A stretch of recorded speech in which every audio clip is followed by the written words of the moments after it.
আলহামদুলিল্লাহি নাহমাদুহু ওয়া নাস্তাঈনুহু ওয়া নাস্তাগফিরুহু ওয়া নু'মিনু বিহি ওয়া নাতাওয়াক্কালু আলাইহি ওয়া নাউযু বিল্লাহি মিন শুরুরি আনফুসিনা ওয়া মিন সাইয়্যিআতি আ'মালিনা মান ইয়াহদিহিল্লাহু ফালা মুদিল্লা লাহু ওয়া মান ইউদ্লিলহু ফালা হাদিয়া লাহু ওয়া নাশহাদু আন্না সাইয়্যিদানা ওয়া মাওলানা মুহাম্মাদান আবদুহু ওয়া রাসূলুহু أما بعد فأعوذ بالله من الشيطان الرجيم بسم الله الرحمن الرحيم كل نفس ذائقة الموت صدق الله مولانا العظيم وقال رسول الله صلى الله عليه وسلم أكثروا ذكر هازم اللذات يعني الموت أو كما قال عليه الصلاة والسلام بارك الله لنا ولكم في القرآن العظيم ونفعنا إيانا وإياكم بالآيات والذكر الحكيم الحمد لله মহান আল্লাহ পাকের লাখ কোটি শুকরিয়া যে আল্লাহ পাক রব্বুল আলামিন আমাদেরকে মুসলমানদের ঘরে জন্ম দিয়েছেন এবং আমাদেরকে মুসলমান বানিয়েছেন। আমি পবিত্র কালামুল্লাহ শরীফ থেকে একখানা আয়াত এবং রাসূলের অসংখ্য হাদিস থেকে একখানা হাদিস পাঠ করেছি। আল্লাহ চাহে তো উক্ত আয়াত এবং হাদিসকে সামনে রেখে কিছু আলোচনা করার প্রয়াস চালাবো। আমা তাওফীক ইল্লা বিল্লাহ। পবিত্র কুরআনুল কারীমের মধ্যে মহান আল্লাহ পাক রব্বুল আলামিন বলেন, কুল্লু নাফসিন যায়িকাতুল মাউত, প্রত্যেক প্রাণী মৃত্যুর স্বাদ গ্রহণ করবে। যে সমস্ত প্রাণী জন্মগ্রহণ করেছে, যার ভিতরে প্রাণ আছে, তার একদিন মৃত্যুবরণ করতেই হবে। পবিত্র কুরআনে কারীমের আরেক জায়গায় আছে, আল্লাহ পাক রব্বুল আলামিন বলেন, فإذا جاء أجلهم لا يستأخرون ساعة ولا يستقدمون, যখন নির্ধারিত মৃত্যু এসে যাবে, যখন মৃত্যুর নির্ধারিত সময় এসে যাবে, তখন তার থেকে 1 মিনিট আগেও মৃত্যু হবে না, 1 মিনিট পরেও মৃত্যু হবে না। এজন্য আমাদেরকে সর্বদাই স্মরণে রাখতে হবে যে আমাদেরকে একদিন মৃত্যুবরণ করতে হবে। আমাদের জীবন চলতে চলতে এক পর্যায়ে শেষ হয়ে যাবে। বরফ যেমন আস্তে আস্তে গলে গলে শেষ হয়ে যায়, ঠিক তেমনিভাবে আমাদের জীবনও একদিন শেষ হয়ে যাবে। এই জন্য আসুন আমরা মৃত্যুর প্রস্তুতি নেই, মৃত্যুর কথা স্মরণ করি।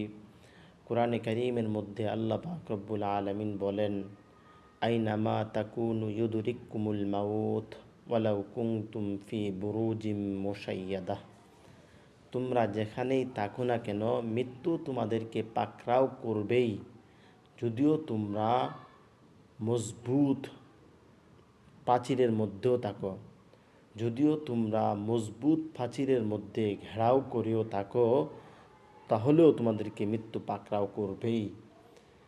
ভাই, মৃত্যুর হাত থেকে আমরা কেউ রেহাই পাবো না।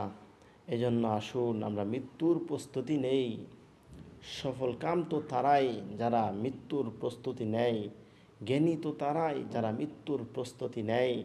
হাদিস শরীফের মধ্যে আসছে, আল কাইসু মান দানা নাফসাহু আমিলা লিমা বাদাল মাউত, বুদ্ধিমান তো সেই ব্যক্তি যে নিজের নফসকে কন্ট্রোল করে, নিজের নফসকে প্রবৃত্তি থেকে দমন করে রাখে, নিজের নফসকে গুনাহ থেকে বিরত রাখে, নিজের নফস যেটা চায় তার থেকে বিরত থাকে। ও আমিলা লিমা বাদাল মাউত, এবং মৃত্যুর পরবর্তী জিন্দিগির জন্য আমল করে। এজন্য ভাই আসুন আমরা মৃত্যুর পরবর্তী জিন্দিগির জন্য আমল করি। এই দুনিয়া তো অল্প দিনের, কিছুদিন পরেই আমাদেরকে মৃত্যুবরণ করতে হবে। কাজেই আসুন আমরা পরকালের প্রস্তুতি গ্রহণ করি। পবিত্র কুরআনুল কারীমের মধ্যে আল্লাহ পাক রব্বুল আলামিন বলেন, ইয়া আইয়ুহাল্লাযীনা আমানুত্তাকুল্লাহ ওয়াল তানজুর নাফসুম মা কদ্দামাত লিগাদ। আল্লাহ পাক রব্বুল আলামিন বলতেছেন, হে ঈমানদারগণ, ইয়া আইয়ুহাল্লাযীনা আমানুত্তাকুল্লাহ, হে ঈমানদারগণ, তোমরা তাকওয়া অর্জন করো, তোমরা আল্লাহকে ভয় করো। ওয়াল তাংজুর, এবং তুমি চিন্তা করো, ফিকির করো, ওয়াল তাংজুর নাফসুম্মা কদ্দামাত লিগদ, এবং প্রত্যেকটা নফসই যেন চিন্তা ফিকির করে যে সে পরকালের জন্য কি পাঠাইলো, পরকালের জন্য কি প্রস্তুত করলো, সে পরকালের জন্য কি আমল করলো।